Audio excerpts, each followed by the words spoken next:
So I now have the profound honor of introducing our keynote speaker, Her Majesty Queen Noor.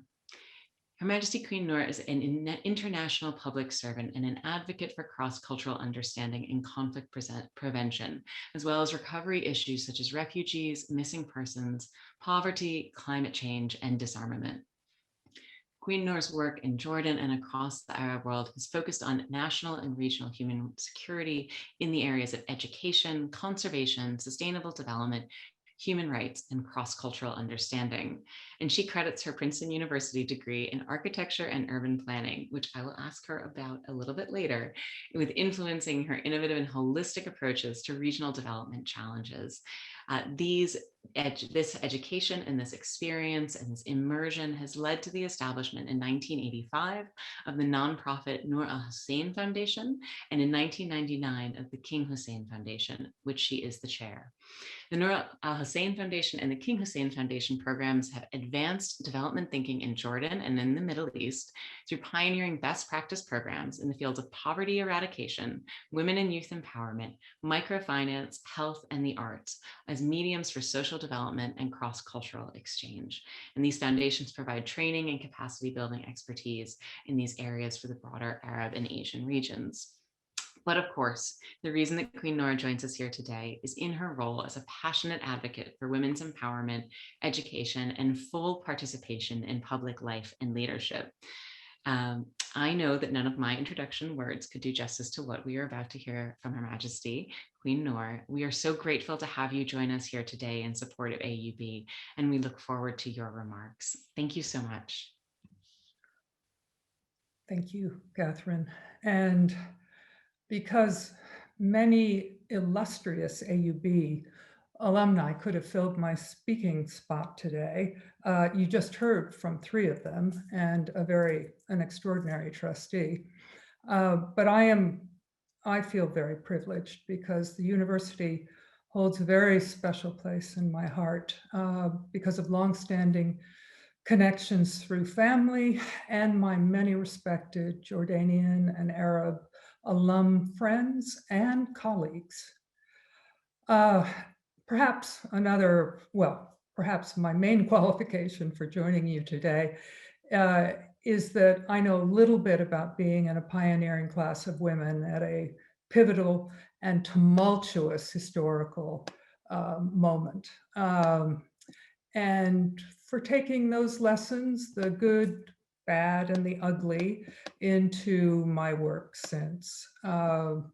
You heard a little bit, I won't repeat, for over 4 decades, it's been my privilege to work as a public servant in different capacities throughout the world, focusing on global challenges such as gender and environmental equity, the displaced, the missing, the marginalized, and those suffering crushing poverty. I think for any one of us living in this region and having lived through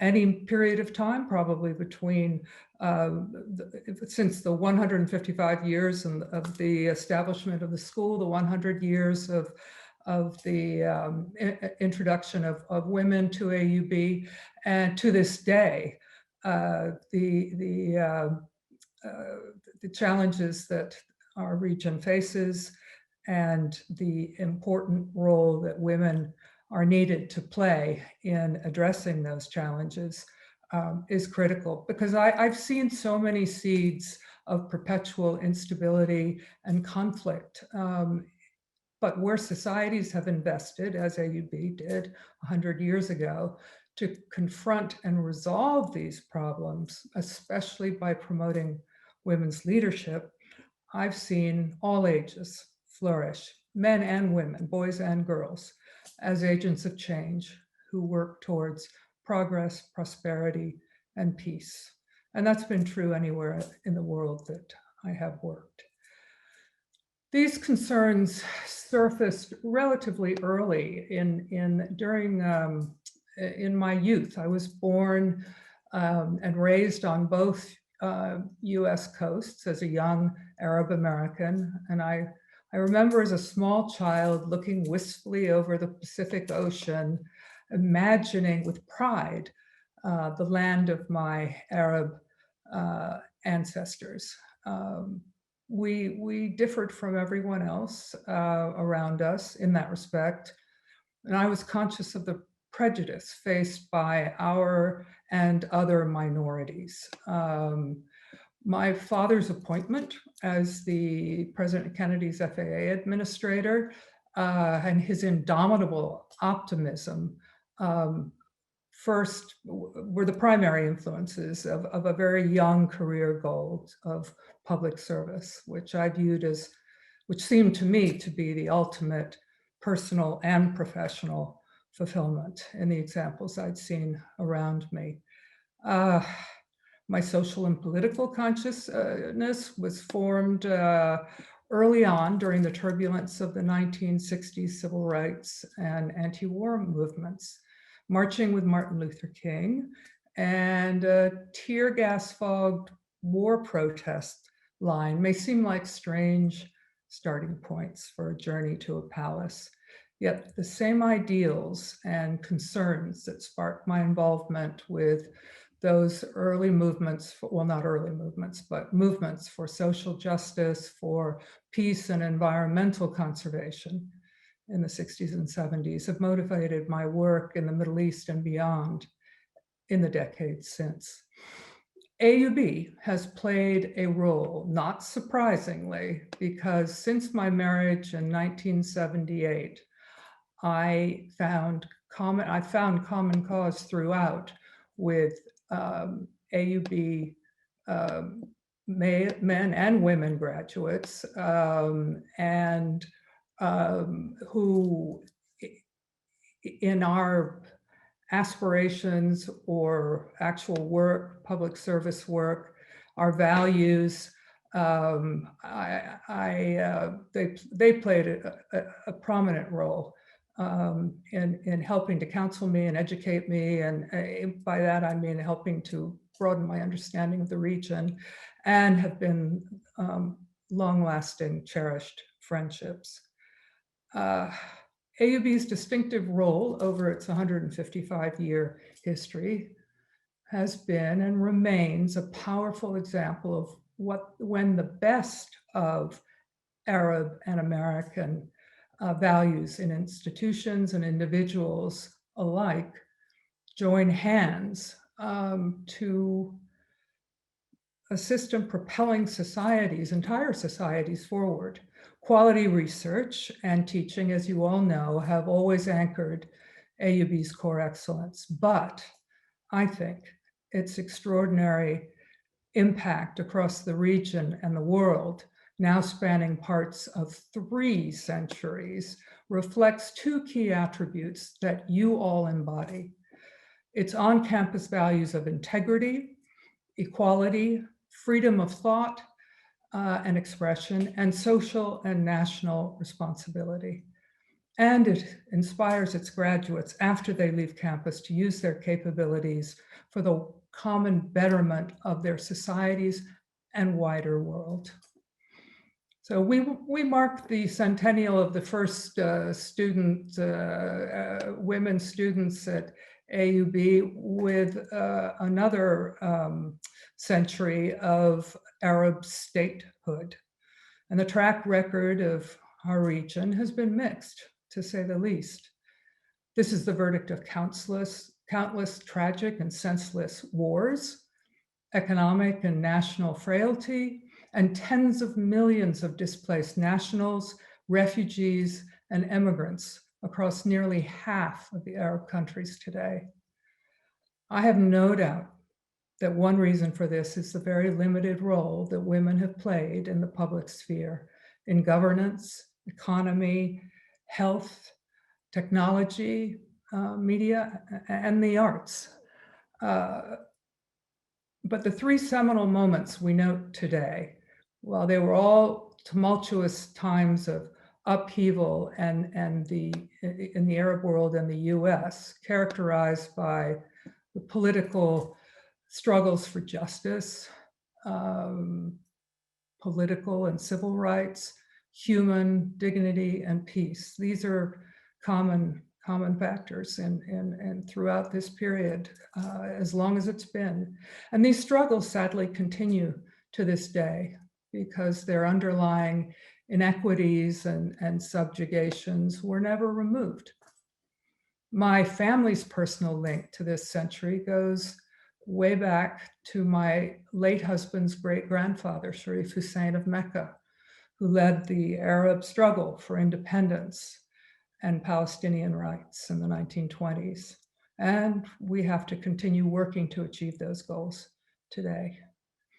But halfway through the century we mark here, in 1969, to get to the reason I was invited to speak, perhaps, at a unique moment of political and social fervor in the United States, I joined a pioneering freshman co-ed class at a university that had finally realized that its lofty mission of service to the nation and the world could not be fulfilled if it excluded half of that world. The campus was becoming a major locus for protests against the humanitarian and political catastrophe of the Vietnam War, and it was vibrating with changes that were also playing out in the country at large and in many parts of the globe, not unlike when the women, the first women entered AUB. Similarly, tumultuous and life-changing, nation-altering and changes were taking place in the region and throughout the rest of the world, I think. The years at Princeton offered a wealth of unusual experiences that, as Katherine mentioned, I credit with preparing me well for the life to come.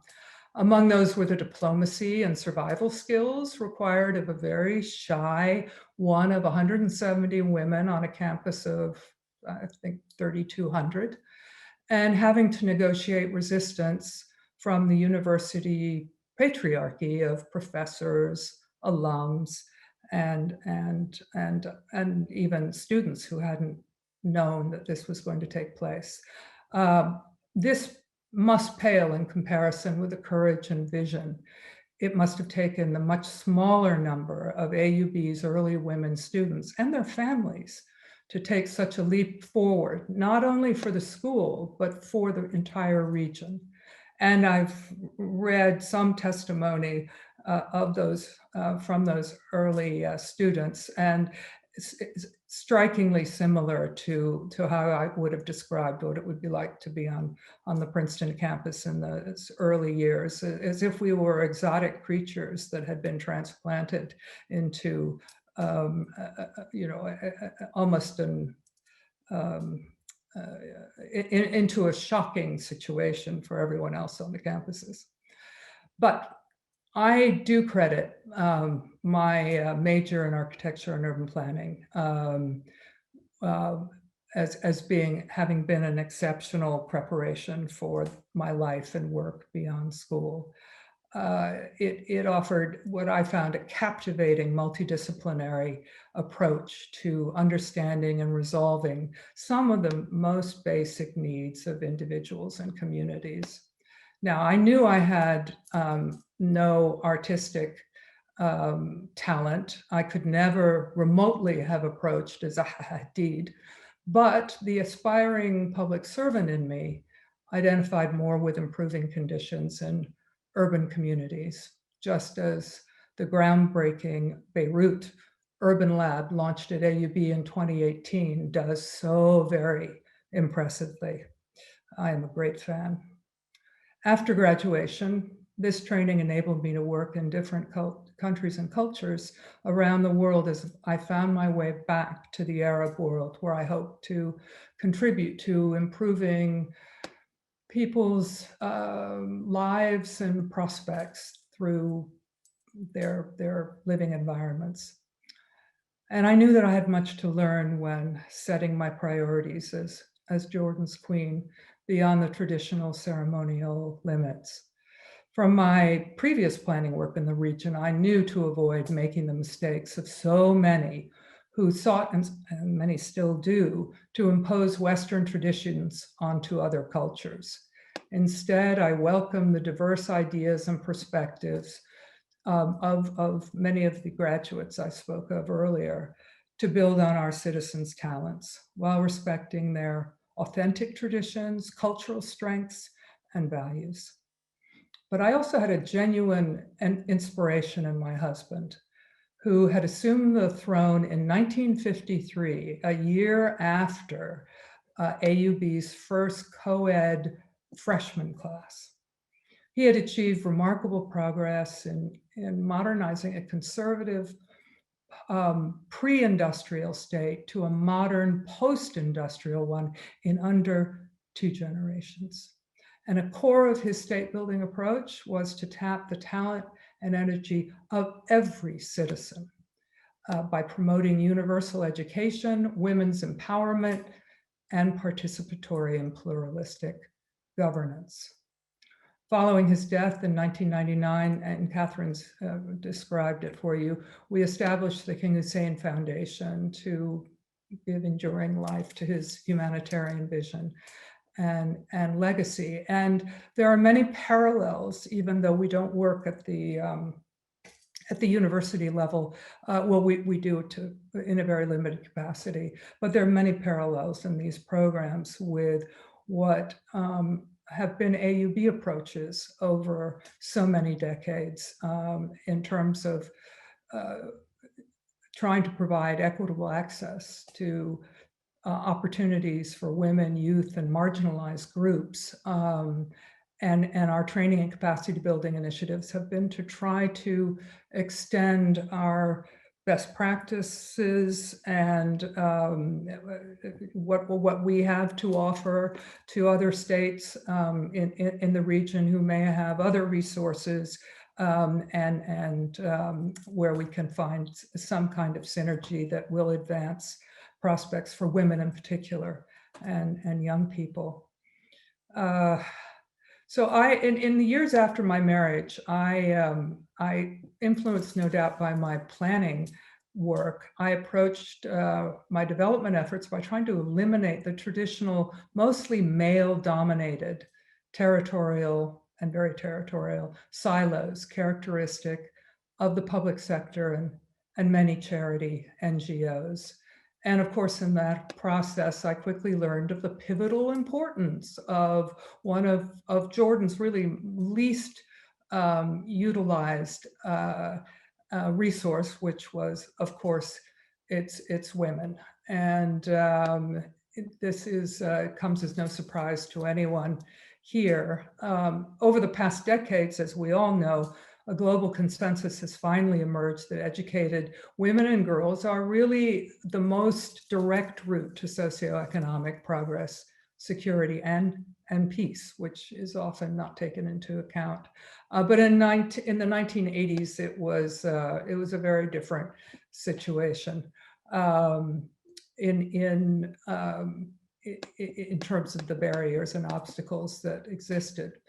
But national strategies that marginalize women can never succeed, as we all know. The MENA region is a stark example with the lowest female labor force participation rate in the world, suffering high unemployment and the highest youth unemployment rate, weak social safety nets, conflict, displacement, the highest number of children in need in the world. These are not rankings to be proud of. And of course, much of that, so many of the approaches that have proven successful at different scales have been launched by and crafted at AUB or by AUB graduates. And I would hope that the development efforts that are occurring in the course of this meeting, but also many others, perhaps in the course of this centennial year, will be very successful at helping to accelerate the filling of those gaps. I think I don't want to speak too much, but I know you know AUB. AUB is so familiar to you all, but it's, I guess, one of the ways in which it has led over time, which is also an area that we, or something that we introduced to the region at the level of development thinking, is we were able, through the multidisciplinary approach, which I think was mentioned earlier, to transform development thinking or move it beyond traditional charity-oriented social welfare, in which poor women were mainly passive participants, towards an emphasis on developing the national economic potential of women and the poor. And for me, and as AUB has demonstrated over so long, the most important, I think, aspect of that is empowered women raise daughters and sons with access to broader horizons of gender, social, political, and economic possibility. And this ripple effect is an effect that that I think is one of the reasons that that AUB really has. It is what AUB has contributed in such to such an extent in our region. Another area that I think is not given enough attention is I've worked with a great many courageous women fighting to rebuild their countries after conflict in Palestine and Israel, Colombia, Central Asia, Africa, and the Balkans. And the leadership that women provide, more humane, inclusive, visionary, often more trustworthy and less prone to corruption, matches particularly with our new network-based world. Cooperation over competition, team building, leadership by encouragement and consensus, multitasking, and above all, empathy. To stop war and nurture peace, women can cut across ethnic, religious, and tribal barriers to achieve the security and stability their communities deserve. And I have seen this over and over. In 2000, there was even a UN Security Council resolution that confirmed the vital need for women's participation in all areas of peace and security, conflict prevention and resolution. And later, in another resolution, added in the fields of radicalization and terrorism, confirming that peace is inseparable from equality between men and women. Again, I don't think that would surprise anyone here, but it is not a, it is something that I think warrants more attention and more emphasis. Because women are not simply a category of a problem to be addressed or ignored. They are key to the solution. The spurt of reforms across the Arab region since the 1990s, inconsistent as it has been, was widely influenced by women, and in some countries by AUB graduates.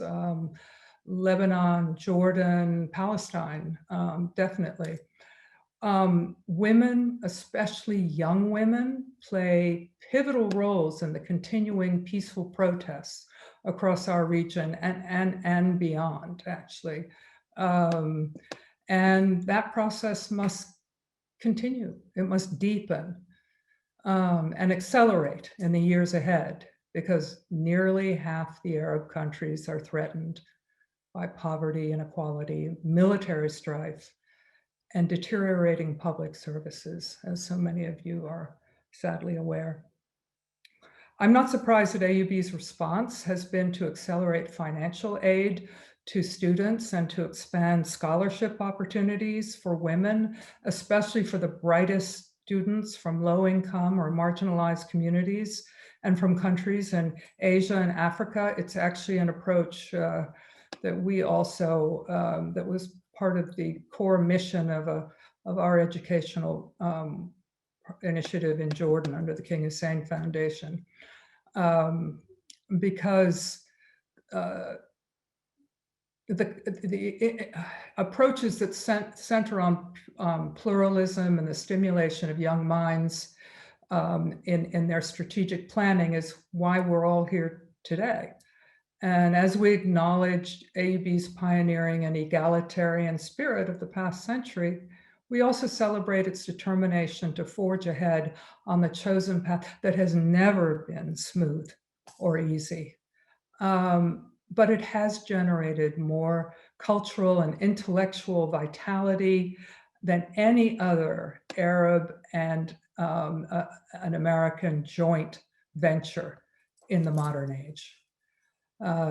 Those were critical for the birth of the modern Arab states, and they're even more important today in reforming those same wounded societies.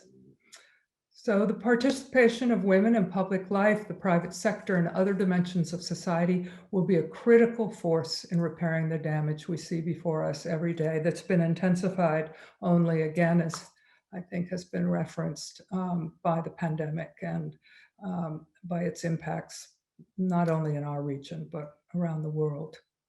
Women have been demonstrating for decades and more that they are ready, able, and anxious to play their role and to exercise their rights as citizens and as human beings. The more this is recognized and acted upon, the faster and more equitable and sustainable will be our route to the stability and security and peace and productivity of our states, and to citizenship, which is fully engaged in the most constructive and dynamic way in charting a path forward. And thank you, AUB, for all that you have done to accelerate these processes, and that you will do in the future. And alhamdulillah, you're supported by so many wonderful alumni and alumni of all sorts. That is a testament to the impact that you've had on so many. Thank you so much, Your Majesty, for being with us today and for your remarks. I have to confess, I was scribbling furiously, crossing out my questions and writing new ones as you were speaking. So, and then as that was happening, of course, we had these remarkable questions from the audience. So I am going to do my very best with the time that we have. There's so much, and I really hope that our audiences have noted the substance with which we were able to hear today from Queen Noor. That was, at least for me, a tremendous inspiration.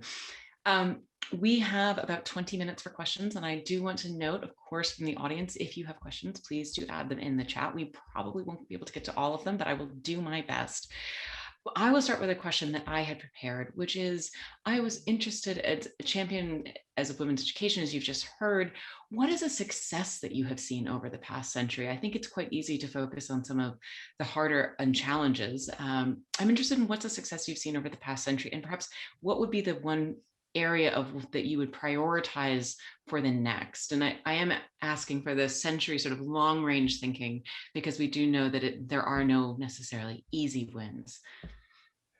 Well, I think, and I'm not saying this because of this particular event, but I don't think there could be any question about the progress that's been made in women's education, having been one of the successes just in expanding access to what should be a fundamental right for women and for girls everywhere, but that is also so important in all the ways that don't need to be repeated in the impacts that has on society and nations, and actually more peaceful relations between nations, in my belief. So the primary, secondary and tertiary education has really seen enormous enormous progress, and it's it's a springboard to women's professional and personal development, even though social traditions still constrain women's employment in too many societies, too many of our societies. Priority for, there's so many, by the way, that's not the only success, but that's the one that I think merits the mention here. Priority for the coming decades, for the future. Again, there's so many that that could be mentioned.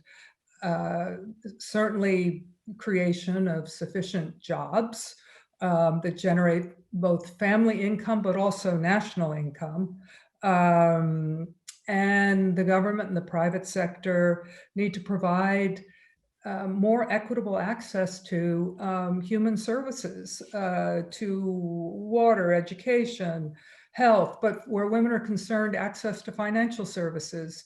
And I'm sure your speakers are going to be mentioning more areas, because they're very eloquent and very knowledgeable about this. But that's how I would, that's inadequate because there's so many so many issues that could be raised.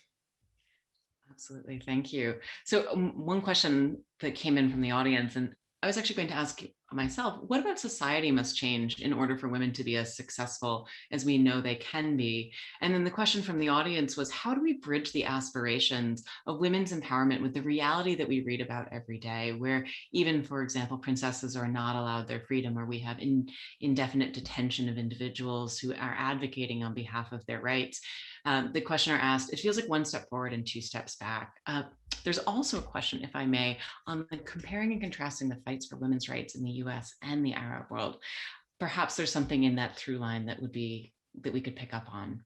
Well, I was just going to say, at my age, it's a little hard to remember all of that all those questions wrapped up in one. I'm so sorry. So perhaps the question, I apologize, Your Majesty. Perhaps the question is, it's okay.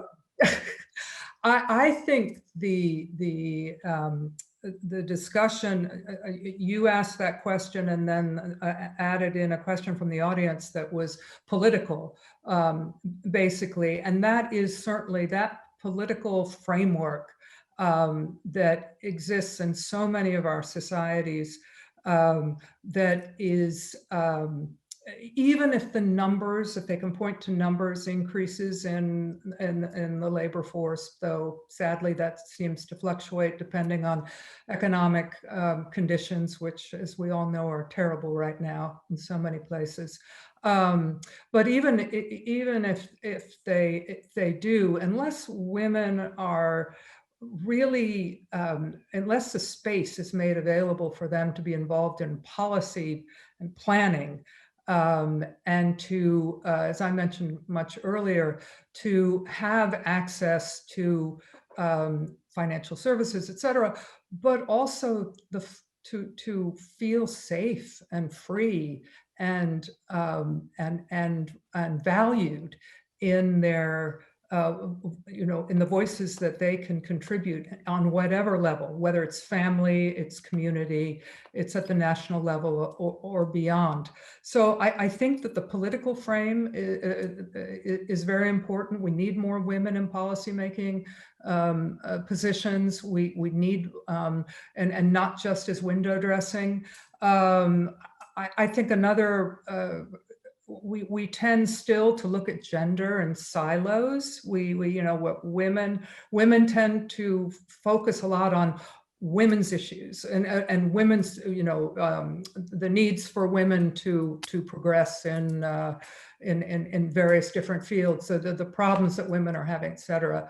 And then men, tend to look at things as men have for a long time, except for, of course, graduates from AUB and that I have known. And of course, not all men are like that. They're the men who sent their daughters to this school 100 years ago, and they're emblematic of Arab men who care and understand the importance of their women's voices to the welfare of the family as well as the larger community. So I think it's terribly important that women and men recognize that it's only together that we will actually arrive at the kinds of policies and initiatives that really will push the welfare of our communities and the opportunities of everyone in them forward. And I think education has to be matched with the rapidly changing economies, markets, and job prospects. And that has to be for men and women, because polls show in our region that men are much more receptive to women becoming engaged in outside the home and actively engaged in any level of society when they themselves are feeling more comfortable, and that means economically. So while we have to demonstrate the value of women's involvement in all sectors, and especially as economic forces, because that's what seems to have the most impact, we also have to recognize that that men are going to be need to be, that has to be addressed, and we should not be addressing these issues in separate silos. Absolutely. And thank you so much, Your Majesty. I really appreciated the point that you made earlier in your remarks about the role that women can play in the future of policymaking and how well positioned many of the attributes that women have. You mentioned, for example, the capacity to work in sort of networked societies really effectively. When we spoke earlier this week, you mentioned feeling as though we were at an inflection point. And that, for me, reminded me of this inflection point that we're in as the broader world, as we recover from a pandemic. I was interested in your thoughts about the unique role that women might be able to play as societies around the world think about how we might return from this pandemic and rethink some of the systems that perhaps got us into some of the challenges that we're in right now, as we think about women disappearing from the labor force, about the challenges that we've seen financially that have the sort of shock waves to the employment system. Of course, AUB is known for its tremendous medical education, has played a significant role in Lebanon and the region during this pandemic. I'd love to hear your thoughts on how women can really lead coming out of this moment in time. Well, we have, obviously we need women to lead even more than ever before coming out of this time, but we've seen in the North and the South, in the East and the West, women at the forefront, young women often at the forefront of movements to challenge inequality and injustices in various on various levels, whether it's homelessness, whether it's voting rights, whether it's Black Lives Matter or Me Too.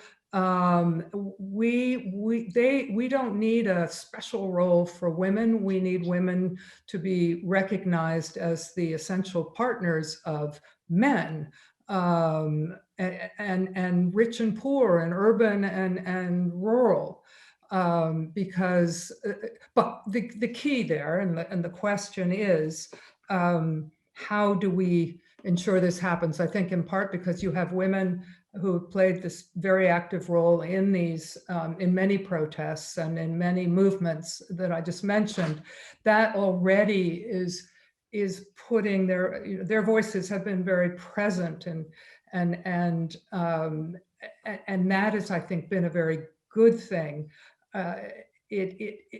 What I do feel we all have to be is patient as well, because I think a generational shift is going to be required for us for us all to see the progress that we really want, that we are all yearning for. It isn't going to come overnight, but I think that the MENA region it has the worst growth projections for 2021 of any other region in the world. And I mentioned, the unemployment rates and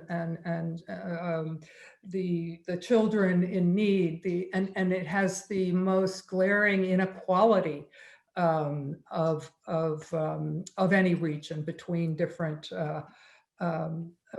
different parts of it.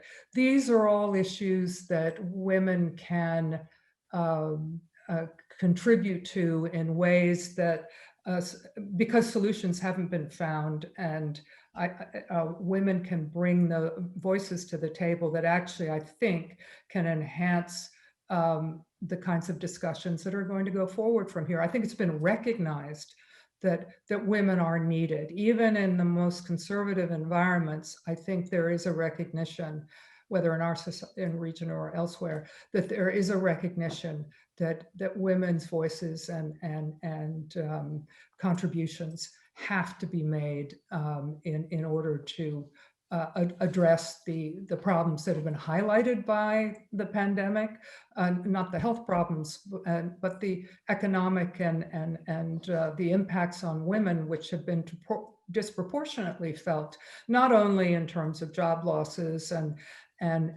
but losing the voices and the contributions of those who had made progress in our region as well as beyond. So much progress the last decades. This progress is in danger of being lost, and yet there's a greater awareness now, I think, than there has been. At least that's my hopeful faith, that we make 2 steps forward and only 1 step back. It's slow, baby steps, it's much too slow for so many in our region, for example, but nonetheless, I do have faith, and I think everyone that I heard speaking earlier has that faith as well, and they're demonstrating so much of what I was talking about and more, and that's where my hope lies. So I have a question that from one of our workshop participants, Mira Adura, which is regarding the Mona Atahawi, which I don't know if you're familiar with her. She's an Egyptian writer and activist, speaks about how we need to dismantle the patriarchal system that dominates the world in order for real progress to happen. And the question for Mira is, you've navigated this whole system your whole life to great success. And do you have advice for women who are looking to navigate a system that wasn't built or designed for them, particularly at a leadership level in public service, which we know is a passion of yours and a commitment and core value of AUB? Well, I come back to patience. I think, and I'm seeing some responses from Mira, but it's for me. I have focused over, from the beginning of my marriage, while my husband was extremely enlightened and visionary and forward thinking about issues in the country and the role of women among many other important issues. The people around him were represented, were more conservative and representative of many in the country, and so there were issues even then that had to be negotiated, some of which are still, issues that need to be negotiated, again, with patience. And if you can't make progress, I think the last, confronting a problem or a person head on that is resistant and entrenched in that resistance, then you have to find other ways of looking to see where you can make progress. And so it requires, I think, a lot of creativity and imagination, wonderful people that you can brainstorm with and work with. I mentioned some of the AUB graduates, men and women, that had played that role with me, not only to teach me things and educate me, but there were people I relied upon to be honest and critical, constructively critical as well. I think that we you will always find others who understand what you're going through if you're having a difficult time. And if you're part of this amazing AUB network, and my guess is even if you're not having been a graduate, but just participating in this event or any other one, you have brothers and sisters and brothers out there that that you can reach out to if you need someone to talk to and some brilliant ideas. You. I'm noting this quote from an advisor to women students, Elsa Kerr, who advised the students from 1945 to 1959, speaking about AUB's daring venture would produce a generation of role models who profoundly influence their communities and societies, which seems to speak to exactly what you were just sharing.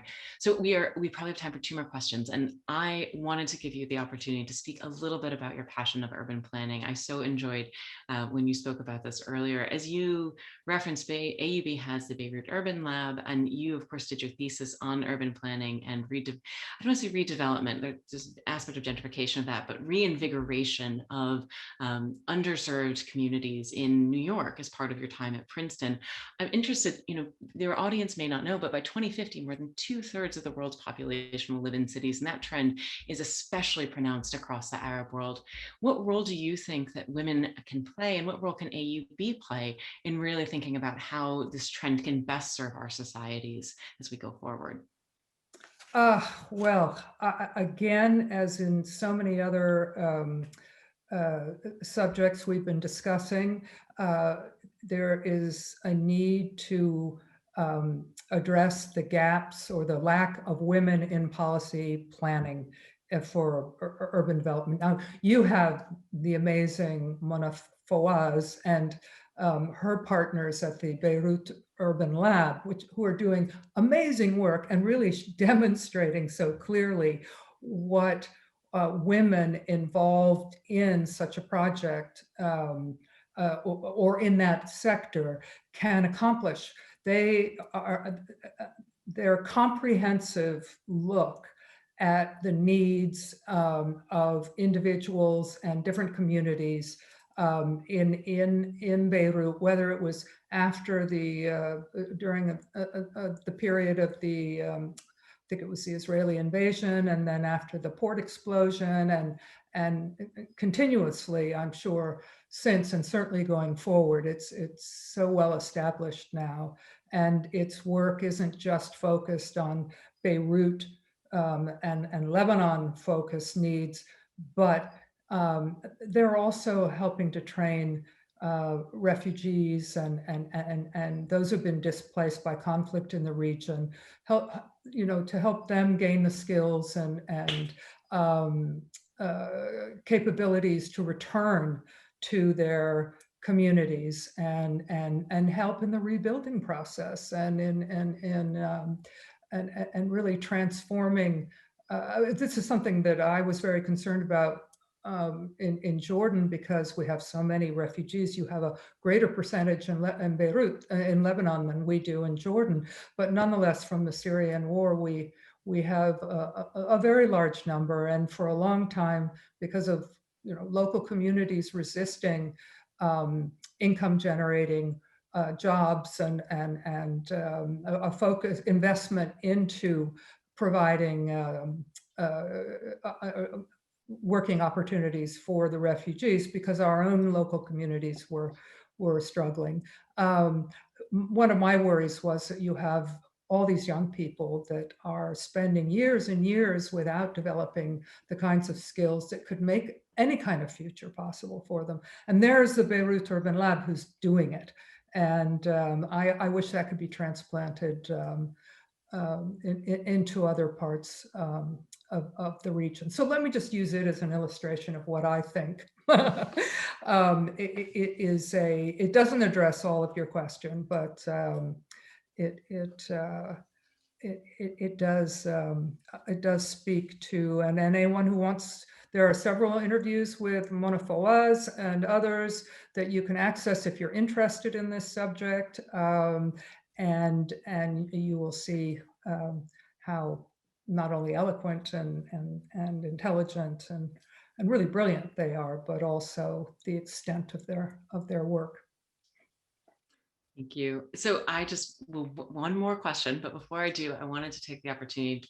What I've heard today from you has been everything from, of course, it is about education and what an educated society can do, not just in their own moment and own capacity, but how an educated women in a society that educates and elevates women then begets greater education and uplift of women through their families, through their communities, through the families that they raise. The importance of economic opportunity. You mentioned this statistic, which I don't know is limited only to the region, really, that there's more space for women when men feel as though the opportunities exist for them. That's everywhere. Yes, exactly. I think we're seeing that right now.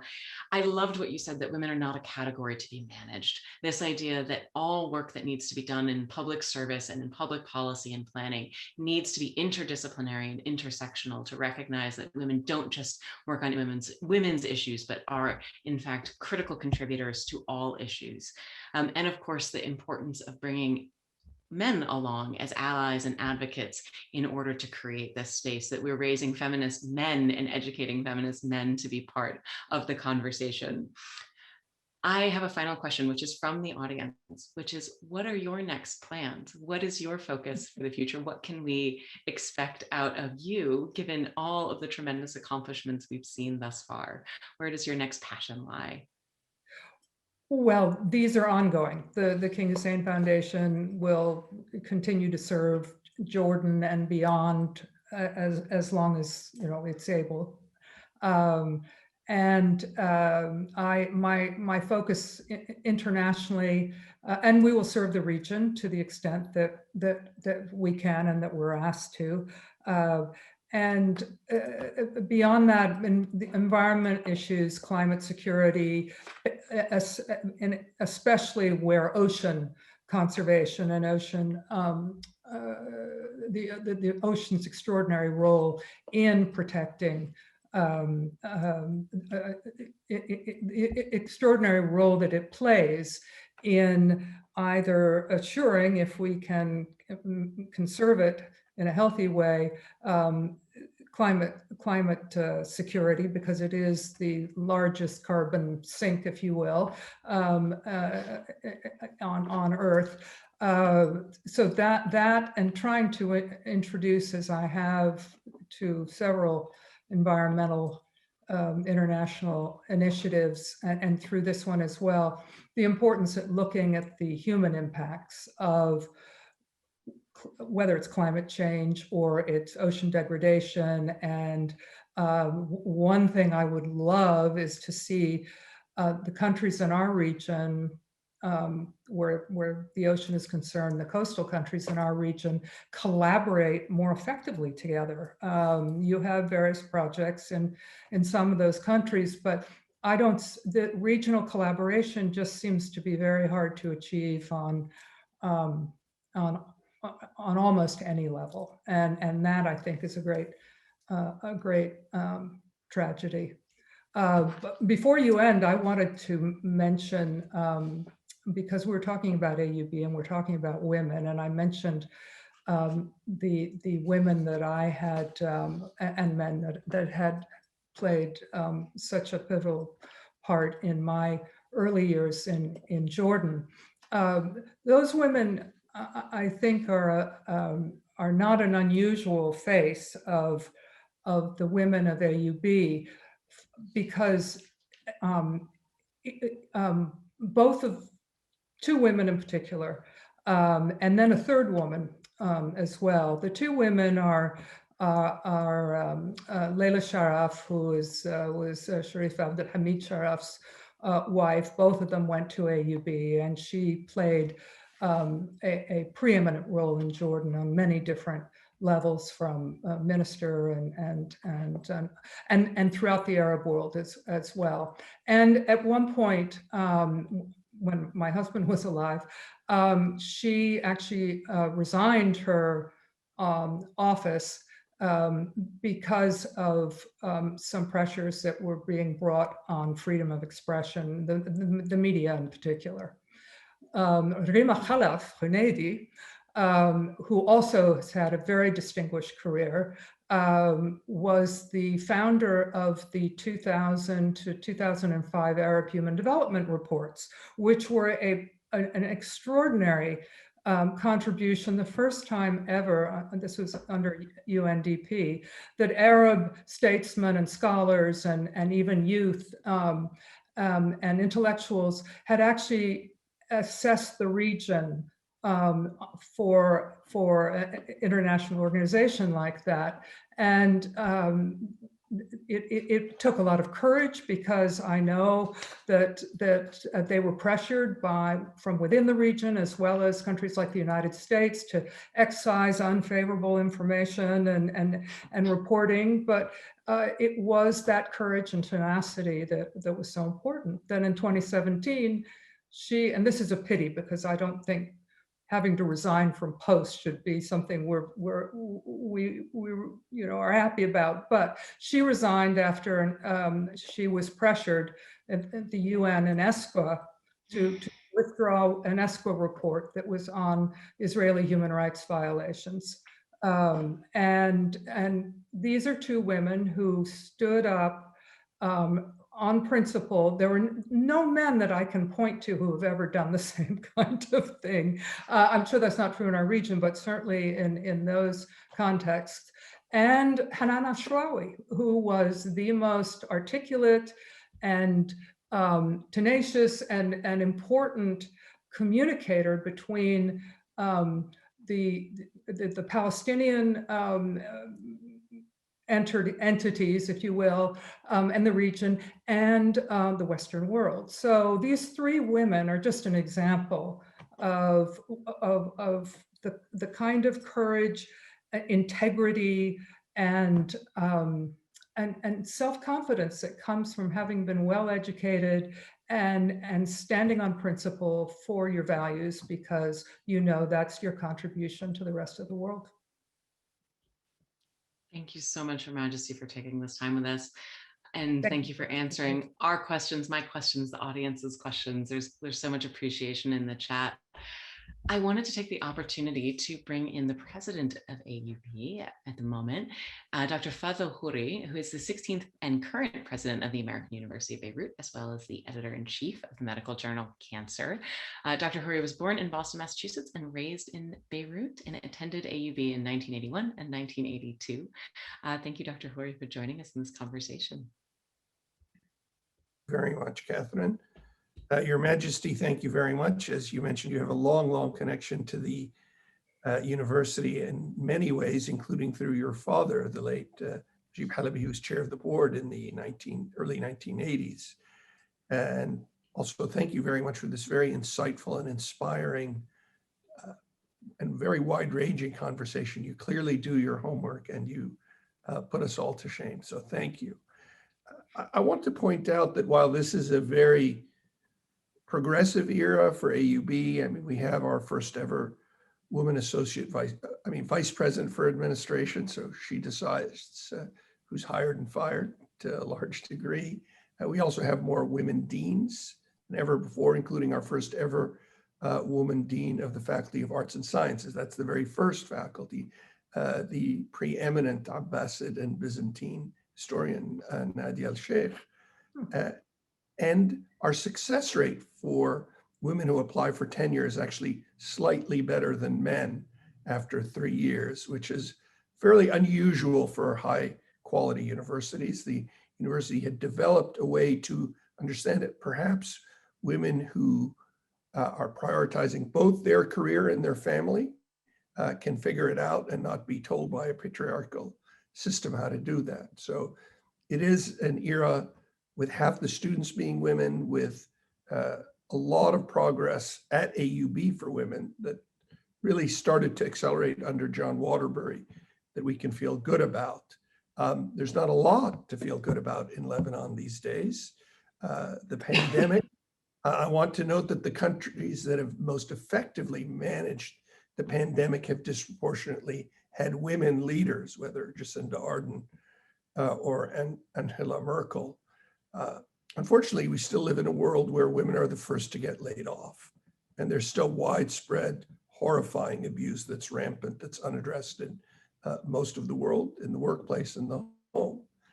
So I agree the solution is to raise more feminist sons. I myself was raised by an AUB mother and won an essay prize in high school for why women were perhaps more than the equal of men. It didn't make me very popular with our American football team, but nonetheless, there it is. I do think that the points that you brought up are extraordinarily important for us to think about and not jump to fix reflexively. They really require some reflection. Are we creating the opportunities for women, not just at AUB and beyond, women leaders to make their own choices rather than having this framework that was created for men in the academy, in business, and in political leadership? I think that requires a lot of thought. But you've left us with tremendous things to think about. I was typing on my notes section. A lot of the things that you've said today will make me reflect a great deal, and we are grateful to you. You've brought great dignity and foresight to your whole career and certainly to this event. So thank you, Queen Noor. You're very generous. Thank you. It was a privilege.